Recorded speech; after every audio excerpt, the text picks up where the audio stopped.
Hello, everyone. Welcome. I can see some people are joining us live, and if you're watching the replay, make sure you still comment hello below so that I can see who's joining. And if you have any questions at all during this live, please do feel free to comment them at any time. If you're watching the replay, I always make sure to come back to check the comments to make sure I haven't missed anything as well. But yeah, today for our monthly live, we are going to be talking about parenting differently from your childhood.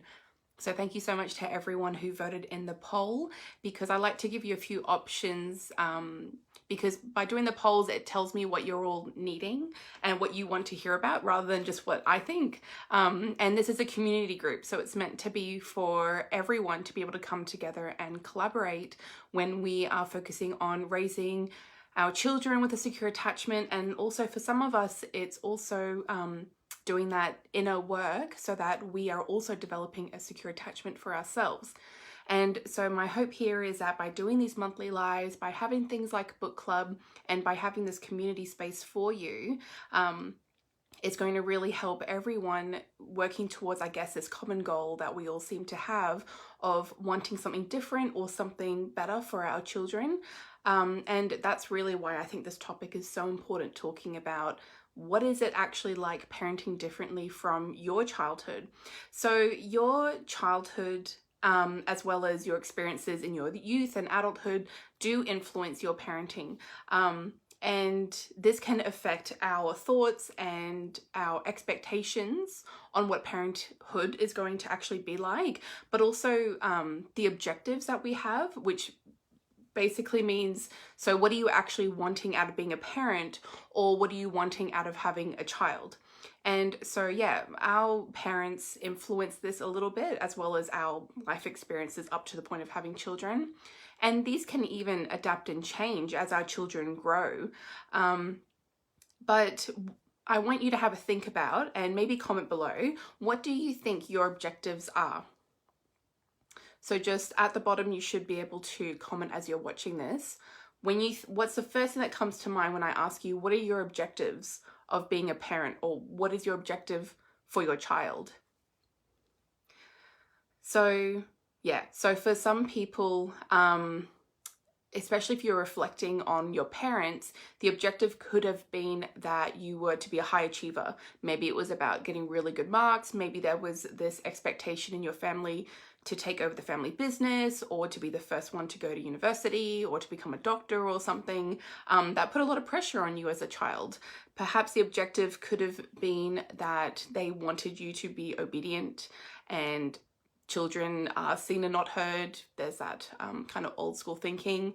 Perhaps you feel like you had a pretty good childhood, and the objectives you feel like to have a happy family that likes to spend time together. Or that could be your objective now. Perhaps you're thinking about what you went through, and you've made a conscious decision to be like, no, there are certain aspects maybe I did like, but there's a few things I didn't like that I experienced in my childhood, and I want that to be different for my kids. And perhaps that could be something like financial stability. Maybe you grew up with like a single parent that was doing it tough, or various reasons that can actually affect our family growing up, and perhaps that's influencing you right now. In saying that as well, you might have come from an abusive or neglectful home, and so your objective is just to show your children more love and affection that you feel like you missed out on. So yeah, have a think about it. Pop it down in the comments below if you haven't already, because I'm really interested to see what are your thoughts around parenting and what you're wanting for your children, and then how is that, or is that not different to how you were raised? And yeah, it might be worthwhile even having a chat to your parents if you still have a good relationship with them, to get a sense of what they felt was important when they were raising you. Sometimes that can be really eye-opening as well. And some healing conversations can come from that sometimes too. Or if you feel like your parents did a good job, then maybe it's like an opportunity to kind of get some support and seek advice on that as well. So another thing that affects our parenting, and again, this comes back to why a lot of us feel like we want to parent differently, is that there are different parenting styles. And what we were raised as was not really at the time where people were talking about attachment or gentle parenting. That has kind of come across more so now, but it's just because the term has been coined, but there's always been this type of parenting. It just was parenting, and I guess it was more biological and naturalistic, I guess. But now we're coining it with terms because it's being backed by research now that we have available. So we have authoritarian parenting, we have permissive parenting, and we have uninvolved or unavailable parenting. So basically those three more common ones, I guess, for people that feel like they had a negative childhood experience. So authoritarian, the parents, I guess, that sort of put themselves above you. So your needs were not as important as theirs. And it was definitely that mindset of children just had to kind of go along with everything. You didn't have any body autonomy. You didn't have any choices in anything that you got to do. And a lot of the times authoritarian also has like yelling and smacking for discipline, and timeout as well could have even been in there. But yeah, it was definitely more about having control over you and I guess kind of scaring you into behaving. With permissive parenting, we can still kind of see that sometimes now, especially people that are trying to do more gentle parenting, it's actually a misconception about what gentle attachment parenting is. People think it's permissive parenting, but it's not. But when we talk about permissive parenting, that is a parent that is not at all able to take charge, is not able to be the adult, especially in situations where they do need to be the adult. And that can be a case of where they, for lack of a better way to put it, like let you get away with behaviors. And perhaps even as a child, you were aware of this and you knew exactly how to get what you wanted, I suppose. Or even now we see it with like acting out behavior, because children tend to do that because they want you to kind of show them that they're adult, because it's really scary when you have a permissive parent, because you don't feel like anyone's in control, and that's really hard for a child.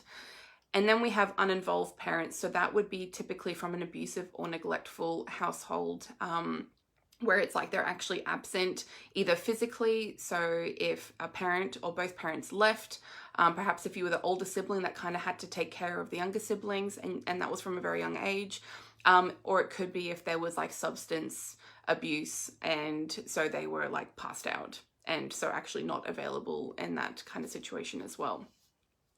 But with these parents, a lot of the common theme, especially when you talk about authoritarian or the uninvolved parent, is that they're typically very self-centered and they have narcissistic traits, which means that they lacked empathy. And so that's a big part of why they weren't actually able to be there for you. It's kind of like they were both unwilling and unavailable to meet any of your needs because they were so focused on meeting their own needs. And that's really upsetting, thing to realize. I think on some level as children, you're aware of that. You just don't have the language to put to it. And then as an adult, when you're learning about things like narcissism and gaslighting, and you kind of reflect on your childhood, you can see those patterns, and it can resurface some trauma for you as well. Especially when there's people that have this mindset of like, I was smacked and I turned out fine, or whatever it might be. When you really start to look into the everything we know, like everything that backs gentle and attachment parenting or respectful conscious parenting, whichever term you like to use, it just really makes you reflect on your own childhood and how you grew up. So depending on your circumstances, I would firstly encourage you to do that sort of reflecting with a professional. I think it's really important that we don't just expect people to dive into this deep inner work without a support network around you, especially because your brain is really clever in protecting you from some bad experiences, and that can be why some of us don't remember our childhood or aspects of it. That's not true for everyone, but for a lot of people, it's just because your brain is protecting you from those memories. That's why it's like so heavily suppressed. So if you are able to speak to a therapist, I would encourage that first. Otherwise, I hope that some of you might have good family or friends around you that can help. And of course we have the group here. If you didn't know, you can actually do anonymous posts in this group. When you go to that post section on Facebook, there should be an option down on the bottom left, I think it is, and it says like anonymous post. So you can actually do that without anyone knowing who you are. If you feel like it's not safe for you to share personal information, or if you're not ready to kind of, I guess, put your name to it in this group, that's always a really helpful option as well. And of course, if you're looking for any services, I've got my Gentle Motherhood membership if you feel like that's something that's interesting to you. And I also do one-on-one support. So if anyone is interested in those options, let me know in the comment and I'll make sure to send you the relevant links to make it easier for you to find that. But there's definitely a lot of options out there, and I will also link below to there's like a number of free services in varying countries for where you can get either more affordable or free access to resources, like crisis helplines and things like that. So there's a lot of options out there. It's just really tricky to find it because sometimes it's not really readily available information. But yeah, there should be enough options for you to somewhat be able to access depending on your individual situation and what you feel comfortable with.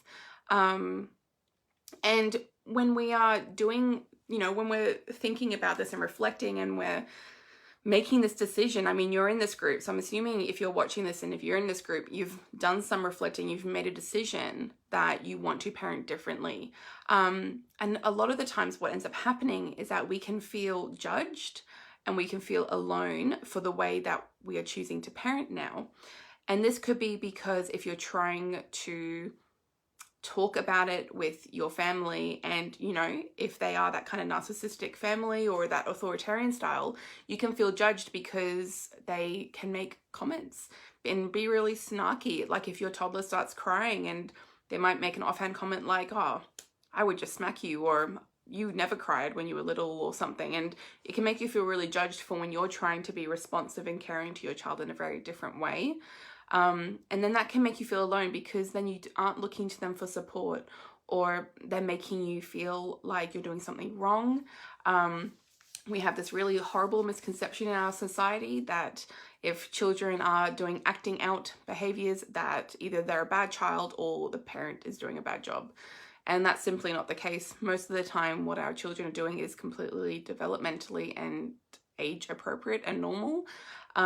It's just that when we're choosing to parent in this way, we are being mindful of the adults that they're growing into. There are so many adults that are not able to regulate their own emotions. That's why we have still high crime rates. And I mean, that's a whole other conversation to get into. But people are struggling as adults. And a lot of that could have been helped if they were giving these kind of emotional regulation skills as children. But we don't develop that naturally on our own. We actually have to learn emotional regulation skills through co-regulation, which means an adult that is safe, who is able to be with us during those emotions, and if needed, teach us some of those calming down techniques. So when you're parenting, that's very different parenting to being yelled at or smacked. It's like two completely opposing ends almost. So it makes sense that you can feel really alone in this journey. So my biggest tip here is just to try your best to find your like-minded community. And for me, that ended up being an online community. I think we are living in a world where we have to accept that the tribe is now virtual. So we don't really have the tribe back in the day when we were all living together in these tight-knit communities. We're all separate in our houses. We barely know our neighbors. We even have things like the pandemic having an issue in there where we literally cannot go out and see people. So, and just the way our world is at the moment with social media, I think it's a gift in this way that we can access our virtual tribe, really. So there are some Facebook groups out there, not just this one, but I would still encourage you to find a community inside this group. And yeah, you can really find your niche, whether you are specifically gentle or specifically attachment, or if you're breastfeeding, or whatever it might be. You can find groups that combine multiple really specific things, and that can be helpful too. And sometimes those groups do like meetups in your local area, and I did that once, and I actually found a few friends in my local area, one that I'm still very close with to this day. So yeah, it's really important to find community. I think we forget how important human connection is, and if you are someone that has like a bit of social anxiety, or if you're a bit introverted, then embracing social media really can be quite a gift in finding that community online. And they're able to support you. And if you're focusing on your values, then it is very likely that in that community, they also are going to share the same values as you. So then when you submerge yourself in a supportive community that aligns with what you are wanting to do, then it makes it a lot easier to feel safe and heard, and like you've found your people, really, and you can ask questions and get tips and advice that are all going to be based around your values and the way that you are choosing to parent. And yeah, that's really valuable. We really do need to support each other in the parenting journey. We were never meant to mother alone. It was meant to be like in a community. And if you're really wanting to learn more about raising your child with a secure attachment, and also for yourself, perhaps you might be familiar with which attachment style you think you are. I have an ebook that is Attachment Theory, a Simple Guide for Parents, and in there we go through each of the different attachment styles. We talk a bit about the behaviors, and in each of those attachment style sections it also talks about what you can do to develop a secure attachment. There's even parts where it talks about how your attachment style can show up at work, and in your romantic relationships and in parenting. So it covers quite a bit, but it's meant to be easier to understand. So if anyone would like the link for that, just let me know, just comment below, ebook please, and I might do a little discount code for you as well. But yeah, let me know your thoughts on this live. What are you thinking about your values and what you are looking for in this parenting journey? So what did you experience compared to what you're wanting for your child? Because it is really important to remind ourselves of that, why we're here, why we're doing this. Because on those really hard parenting days, sometimes we need just that gentle reminder for ourselves, when we're giving ourselves a moment of self-compassion, to recognize this is hard for a reason. You know, you weren't role modeled this, and you are lacking that support as well. So it totally makes sense. And I hope that you find some support here. If you have any questions on this topic, please post them down in the comments below if you haven't already, and I'll make sure to come back and answer everyone. Thank you so much to those that have watched live, and thank you so much if you're watching this as a replay. Please go ahead and invite any friends that you have in your Facebook list that you think might be interested in joining this group, because the more the merrier. And yes, remember, you can do an anonymous post if that makes you feel more comfortable.